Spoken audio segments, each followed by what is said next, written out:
ভান্ডারের দল থেকে বঞ্চিত করা, কবরস্থান থেকে বঞ্চিত করা। কিন্তু আপনার এটা হলো না। আপনার হলো কি, যেই ব্যক্তিটা অন্যায়ের প্রতিবাদ করলো আপনি তার বিরুদ্ধে গিয়ে দাঁড়ালেন।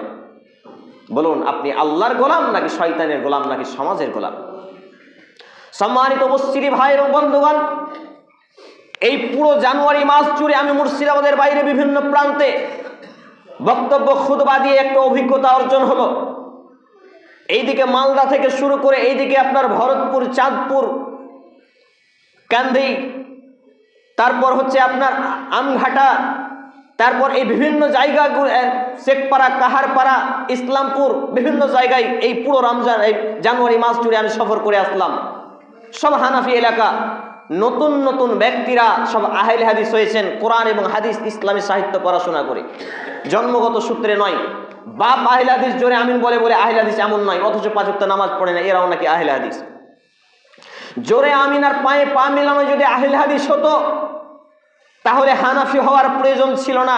হানাফিদের মধ্যেও দেখে এলাম জোরে আমিন এবং পায়ে পা মেলানোর স্বভাব রয়েছে, কিন্তু প্রকৃত অর্থে তারা কোরআন এবং হাদিসকে মেনে ইসলামের সঠিক দিশা পেয়েছেন।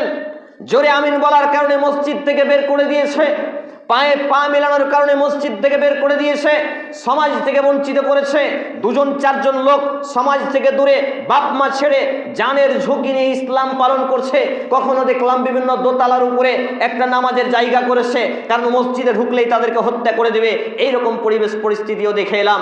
ওইসব ব্যক্তিদের কাছে যখন আমরা দাওয়াতি কাজ করলাম, আমি যখন বক্তব্য রাখলাম, প্রশ্ন উত্তর পর্বে আমাকে জিজ্ঞেস করছেন, হুজুর আপনাদের এলাকায় তো সবই আহলে হাদিস, তো সবাই কি তাহলে ৫ ওয়াক্ত নামাজি? প্রশ্নটা যখন শুনেছি আমার চোখ দিয়ে পানি চলে আসছে। সবাই তাহলে ৫ ওয়াক্ত নামাজি? আপনারা যে দাওয়াতি কথা বলেন, হক কথা বলেন এভাবে অন ক্যামেরায়, তাহলে তো আপনাদের কোনো ঝুঁকি থাকে না, কেউ মারতে আসে না, কেউ আঘাত করে না। আমি বললাম, লা হাওলা ওয়ালা কুওয়াতা ইল্লা বিল্লাহ।